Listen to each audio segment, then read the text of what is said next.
famous preacher Martin Lloyd-Jones in a sermon on Philippians said, quote, "False doctrine makes joy in the Lord impossible," end quote. Pastor John, how would you articulate this connection between orthodoxy and joy? How does false doctrine make joy in the Lord impossible? The key in that phrase, I think, is in the Lord, joy in the Lord. False doctrine can make you very happy. If you don't believe in hell, you might feel happier. If you don't believe that you have to not sleep around on the weekend and cheat on your wife, then you might have some brief surges of pleasure. But when he says false doctrine makes joy in the Lord impossible, he's articulating something really important, namely, the only joy that glorifies God is joy that is based on a true view of God. If you have happiness because you see God the way he's not, you might have happiness based on your doctrine, but your doctrine would be false, and therefore God would not be honored by your happiness.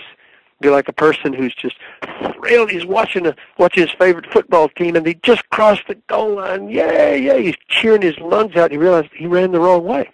He crossed the wrong goal line. He didn't make 6 points. He lost, and so that cheering isn't honoring the team. It's making a fool out of the team. And so false doctrine presents God or his ways in the way that they're not, and if we are happy by what God is not, then he's not honored by our happiness.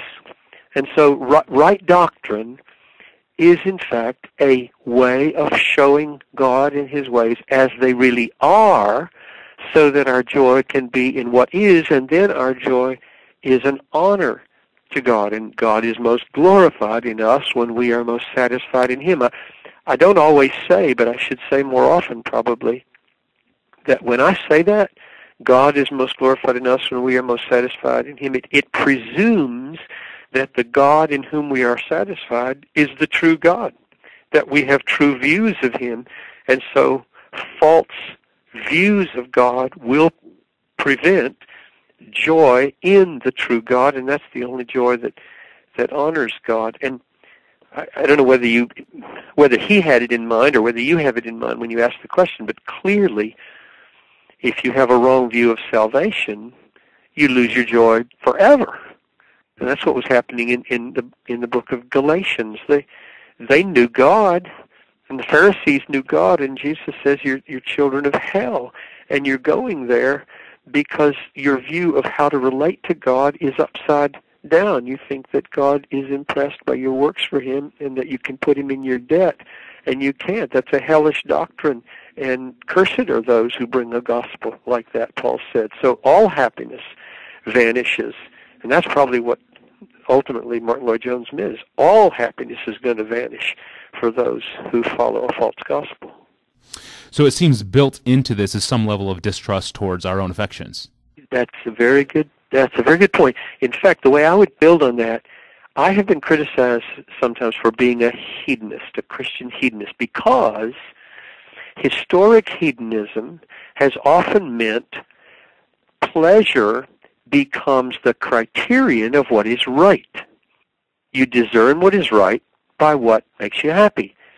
That's never, ever been what I've meant by hedonism. All I mean by Christian hedonism is you are living to maximize your pleasure forever.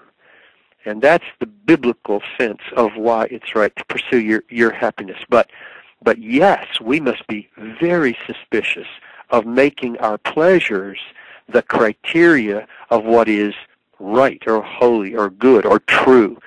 You do it the other way around. You let the Bible decide what's true, and then you labor to submit your heart to that so that you can find happiness in the truth, not determine what is true by what makes you happy. Thank you, Pastor John, and thank you for listening to this podcast. If you have a question for Pastor John, please send it to us via email at askpastorjohn@desiringgod.org. Please include your first name and your hometown. You can find thousands of other free resources from John Piper online at desiringgod.org.